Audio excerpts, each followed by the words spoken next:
Capítulo 10. Más trabajo, más estrés. Tercer brote.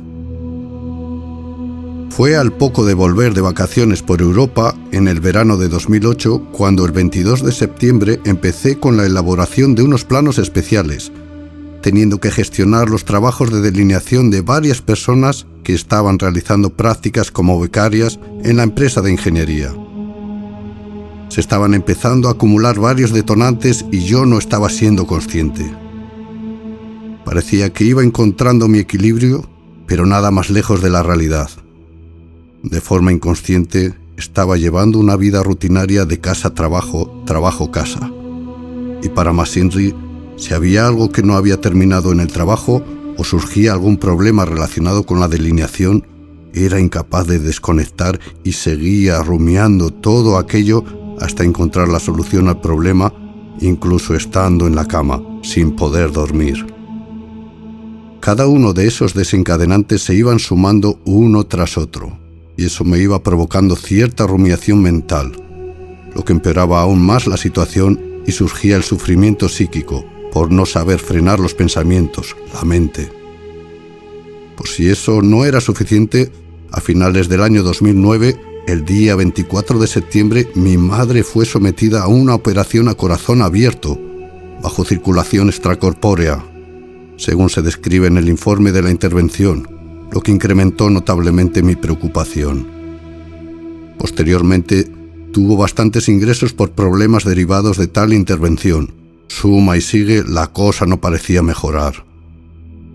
Pero por otro lado, mi relación de pareja sí que iba mejorando día a día. En las vacaciones de Navidad de finales del año 2009, Venus decidió venir a visitarme a Burgos, para después poder irnos juntos a Gran Canaria, a pasar el resto de las vacaciones hasta el día 2 de enero de 2010.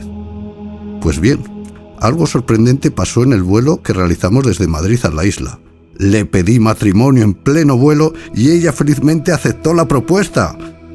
Todo eso fue un gran soplo de aire fresco en la vorágine de una gran tormenta, pero no estaba siendo consciente de todo lo que aquello iba a acarrear. Todo preparado para nuestra boda.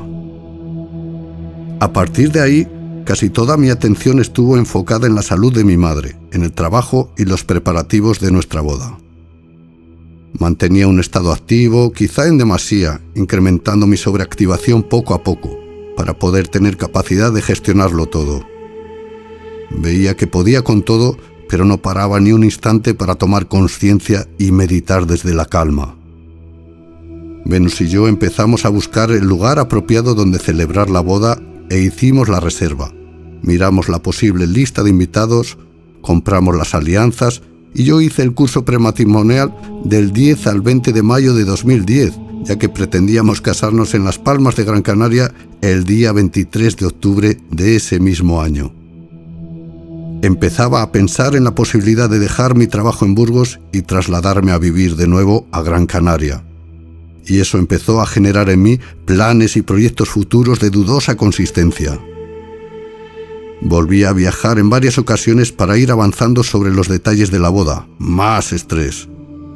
Las dudas en mi subconsciente empezaron a surgir sobre la viabilidad de un proyecto vital de tal envergadura. Quizá por temor a volver a revivir un episodio dramático como el que experimenté en el año 2007. El impulso de pedir matrimonio a mi pareja surgió del corazón, pero parecía entrar en conflicto con el cerebro racional, que no paraba de ponerme trabas y no veía clara ninguna solución que mitigase esa ansiedad flotante. No notaba cómo me estaba desbordando todo lo que acontecía a mi alrededor en los meses previos a la boda.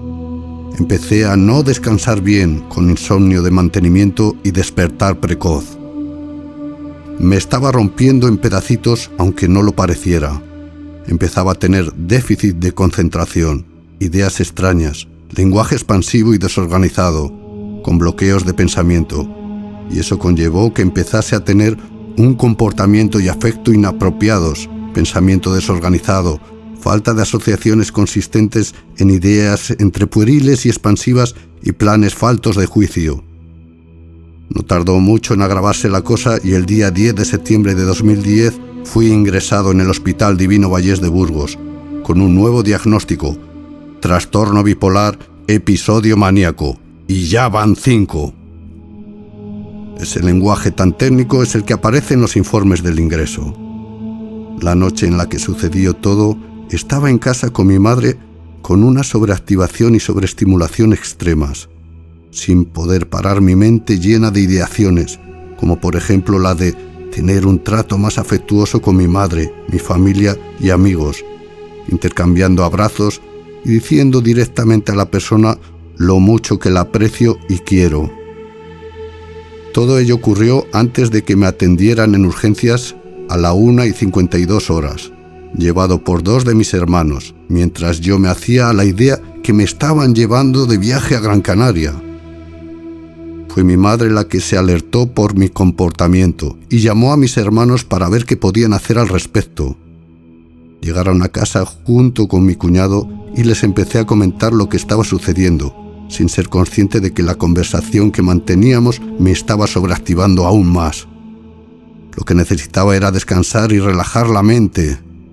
Por ello me fui a mi habitación en varias ocasiones para intentar relajarme, pero dado el estado en el que me encontraba, de repente me levantaba inquieto para ver qué estaba pasando. Finalmente, alarmados, mis hermanos avisaron a una ambulancia y vinieron a casa los servicios de emergencias sanitarias. Tras un intercambio de palabras explicando lo que me estaba ocurriendo, se marcharon convencidos de que mi familia se podía encargar de tal situación. Hubo instantes en los que sentí que mis hermanos eran capaces de calmarme, realizando una gran labor de desescalada verbal, pero no fue suficiente, ya estaba muy sobreactivado. No recuerdo muy bien cómo sucedió, pero mis hermanos me convencieron para que fuera con ellos en el coche. Una vez en el hospital, me metieron en el box número 12 a las 2 de la mañana, para hablar con una psiquiatra que tenía los ojos preciosos. También estaba presente uno de mis hermanos y yo apenas abrí la boca para responder a las preguntas de la psiquiatra, para evitar mayor sobreactivación, tomando ella la decisión unilateral de ingresarme de inmediato, sin que yo firmase el consentimiento del ingreso.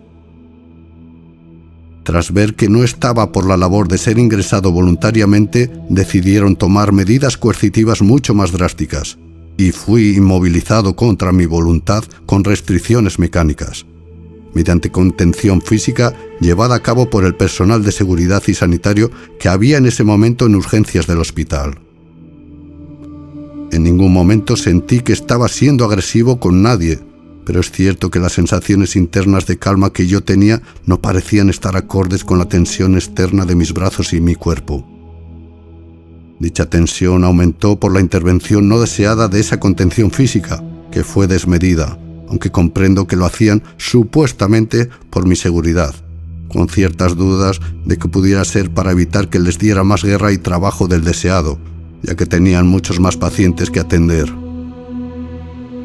Un gran amigo mío una vez me preguntó qué es lo que se siente cuando te atan o te drogan y no supe responderle de forma inmediata, ya que en esos instantes en los que te privan de libertad, tu mente está bastante acelerada y turbia como para poder recordar lo sucedido con claridad.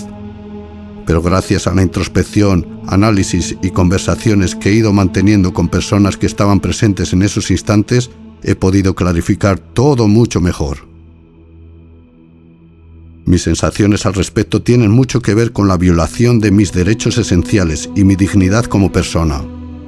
Lejos de calmar tu estado, el hecho de inmovilizarte contra tu voluntad lo que provoca es que generes más ansiedad, angustia, confusión, rabia y, lógicamente, tiendas a rebelarte ante cualquier acción restrictiva que quieran hacer contigo. Tras ese forcejeo llega un momento en el que, al ser muchas las personas que intervienen para agarrar cada una de tus extremidades, logran reducirte y atarte a la cama, sin que tengas capacidad de defenderte ante lo que yo considero una agresión brutal. Es entonces cuando tu cuerpo se estremece y revela encima de la cama y empieza a forcejear sin sentido para soltarse de todas esas ataduras sin lograrlo. Después llega una nueva fase en la que o te rindes ante la evidencia o puedes llegar a sufrir incluso un infarto por estar librando una batalla estéril. Ahí es cuando aprendes a rendirte para preservar tu bienestar. Tu estado de euforia empieza a cambiar hacia otro completamente opuesto, el de la tristeza, frustración, desamparo, vergüenza, temor y desesperación. La sensación es la de un títere que nada puede hacer al respecto, quedando por completo a su merced. Todo esto te lleva a una sensación de desconexión con tu propia identidad y una lucha interna entre la sensación de fragilidad emocional y la necesidad de apoyo, del sentido de empoderamiento y control sobre tu vida.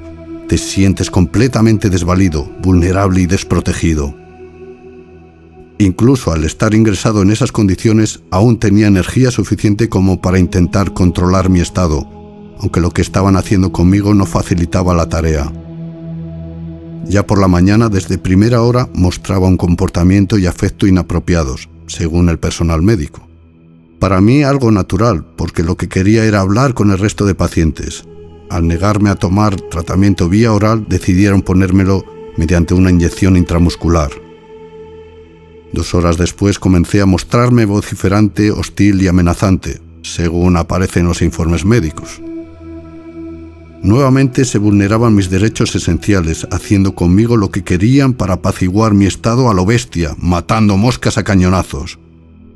Me inyectaron una droga que supuestamente tenía que relajarme. Aparecía ese fractal emocional que experimenté en el año 2007, con una amnesia que me duró unos 15 días, y no quería pasar por lo mismo. Quería mantener mi estado consciente a toda costa y por eso me rebelaba ante cualquier acto que tuviera que ver con mi sumisión ante ellos. Quería ser yo mismo el dueño y señor de mi propia vida, pero todo lo que estaban haciendo conmigo me estaba descontrolando a unos niveles insostenibles y no supieron ponerle remedio. Mi frustración creció hasta límites insospechados ante lo que percibí como un trato injusto y desproporcionado por parte del personal médico. Además, perdí por completo la confianza que podía tener en ellos. ¿Qué opinas al respecto?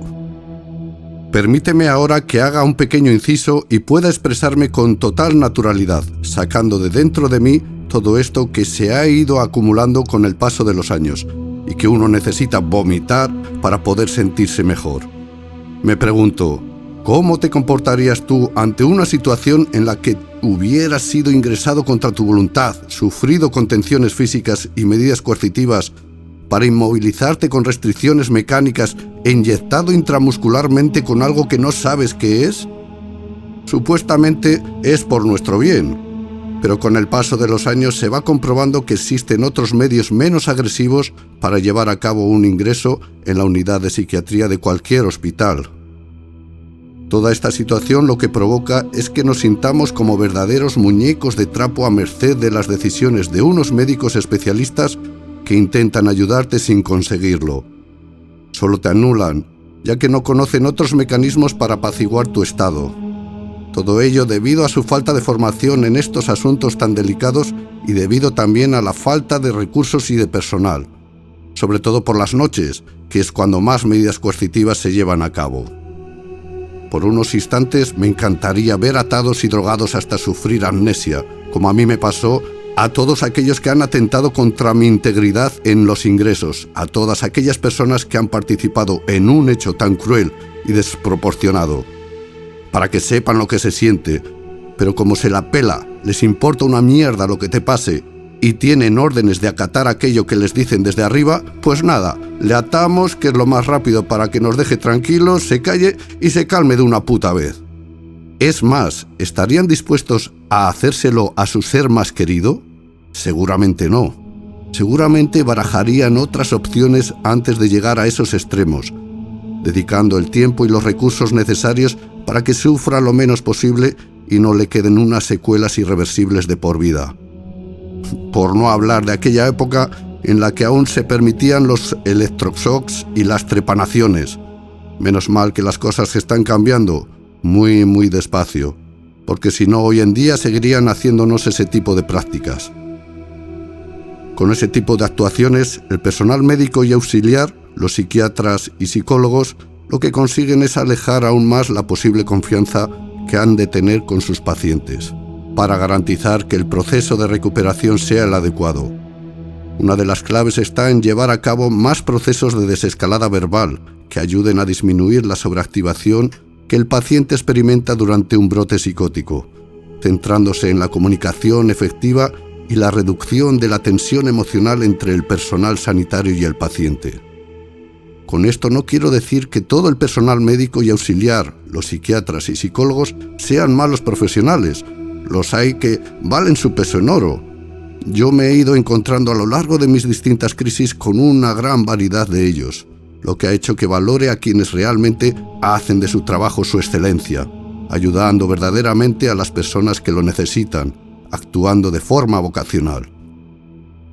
Sé que este tipo de comentarios puede tocar la fibra sensible de ciertos profesionales, pero sé también que si me lo guardo puedo enfermar aún más. Y ante todo lo que quiero es ser sincero contigo y conmigo mismo. Tras este breve inciso, continúo donde lo dejé. 2 horas después del tratamiento intramuscular comencé a mostrarme vociferante, hostil y amenazante, algo que para nada me caracteriza y que quien me conoce bien sabe. Tras pasar esas 2 horas decidieron proceder a ponerme medidas coercitivas de restricción mecánica en cintura, tobillos y muñecas, restricción física con aislamiento, junto con tratamiento intramuscular, anulando por completo mi voluntad. Tras ese incidente me mostré más abordable y lloroso, teniendo un episodio de incontinencia urinaria. El especialista dio orden de quitar la restricción física cuando viniesen las visitas. Si manifestaba comportamiento colaborador, luego valorarían según evolución. Permanecí con restricción física hasta el día siguiente a mi ingreso, es decir, hasta el 11 de septiembre de 2010. Pasados varios días, empecé a tener buenos momentos en los que estaba muy pendiente del resto de pacientes, intentando animarles. Pero pasé de estar animado y sonriente a sentirme peor y a mostrar una labilidad afectiva, según iba hablando con mi psiquiatra del tema del trabajo, de mi relación con Venus y negando ideación suicida. También me empecé a quejar de la sedación, aunque me sentía bien y no me preocupaban mis problemas en ese preciso momento. Les contaba a los especialistas que siempre me pasan esas cosas cuando estoy estresado y tengo el pensamiento acelerado. Seguía estando cabreado por las contenciones y eso me afectaba un montón. Al 5.º día de mi ingreso empecé a notar los efectos de la medicación que estaba tomando, sintiendo astenia, somnolencia y dificultades para la concentración.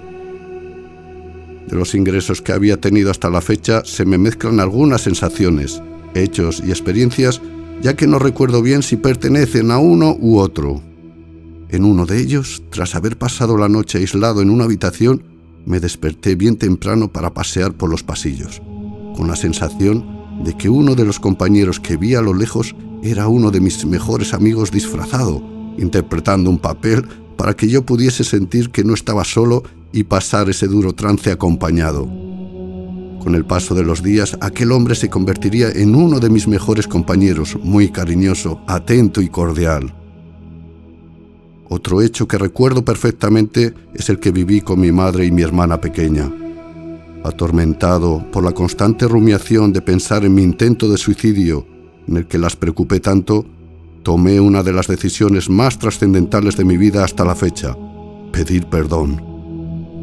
No pude evitar que un río de lágrimas brotara por mis ojos, fruto del arrepentimiento, en gran medida por el sufrimiento que había provocado a mi familia. También recordé la magnífica, maravillosa e inolvidable frase que me dijo mi hermano mayor después de salir del hospital: «La próxima vez que intentes hacer algo así, piensa en mí». Madre mía, qué sabiduría tuvo con aquellas palabras.